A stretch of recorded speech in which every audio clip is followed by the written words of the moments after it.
এরকম টেস্টি এবং নরম তুলতুলে দই বড়া বাড়িতেই কীভাবে বানিয়ে নেবেন তাহলে দেখে নিন। তার জন্য প্রথমে আমরা একটা ভাজা মশলা তৈরি করে নেব, যার মধ্যে রয়েছে গোটা জিরে, গোটা ধনে, মৌরি, গোলমরিচ, শুকনো লঙ্কা দিয়ে সমস্ত মিশ্রণটা হালকা ভেজে নিয়ে সামান্য পরিমাণে লবণ দিয়ে আপনাদের এটা গুঁড়ো করে রেখে দিতে হবে। এবার এখানে আমরা নিয়েছি বিউলির ডাল, যেটাকে আপনাদের 7 থেকে 8 ঘন্টা ভিজিয়ে রাখতে হবে। তারপর এটাকে আমরা মিক্সারের মধ্যে ব্লেন্ড করে নেব। এটাকে এবার নিয়ে আপনাদের সেম ডিরেকশানে 10 থেকে 15 মিনিট এইভাবে ফেটিয়ে নিতে হবে। ফেটিয়ে নেওয়ার পর একটা বাটির মধ্যে জল দিয়ে দেখবেন, যখন এটা ভেসে উঠছে তখন বুঝবেন ব্যাটারটা রেডি হয়ে গেছে।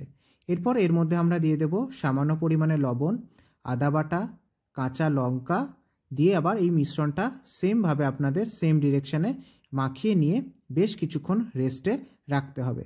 ততক্ষণে আমরা একটা চাটনি বানিয়ে নেব। তার মধ্যে দিয়ে দেব কড়াইয়ের মধ্যে সামান্য পরিমাণে সর্ষের তেল দিয়ে তেঁতুল জল এটার মধ্যে দিয়ে দিতে হবে।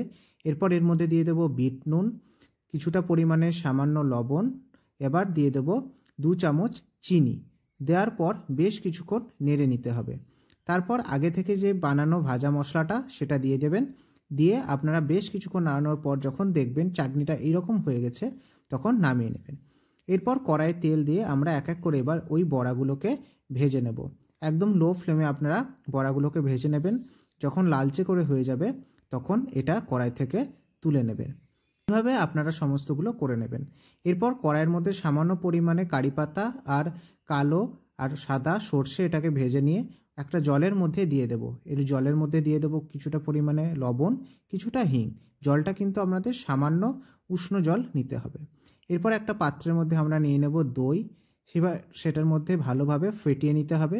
এরপর এর মধ্যে দিয়ে দেব কিছুটা পরিমাণে লবণ এবং চিনি। যদি আপনারা একটু বেশি মিষ্টি মিষ্টি খেতে চান তাহলে একটু বেশি চিনি দিতে পারে। দিয়ে সমস্ত মিশ্রণটা ভালোভাবে মিশিয়ে নিতে হবে। এরপর যে জলটা আমরা রেডি করেছিলাম সেই জলের মধ্যে এক এক করে বড়াগুলো আপনাদের দিয়ে দিতে হবে। দিয়ে আপনাদের 10 মিনিট এটাকে ভেজাতে দিতে হবে।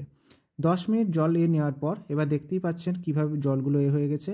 এরপর ভালোভাবে চিপে নিয়ে এই জলগুলো ওখান থেকে বের করে একটা একটা করে প্লেটের মধ্যে আপনাদের সাজিয়ে দিতে হবে। ব্যাস, তাহলেই অনেকটা কাছে এগিয়ে গেল। এরপর এর উপরে আপনাদের দিয়ে দিতে হবে টক দই। দেওয়ার পর এর মধ্যে দিয়ে দিতে হবে কিছুটা পরিমাণে চাটনি, কিছুটা পরিমাণে ভাজা মশলা। এরপর এর মধ্যে দিয়ে দেব কিছুটা ঝুরি ভাজা। ব্যাস, তাহলে একদম রেডি হয়ে যাবে। তাহলে আপনারাও বাড়িতে ট্রাই করুন আর আমাকে কমেন্টে জানান কেমন হয়েছে এই রেসিপি।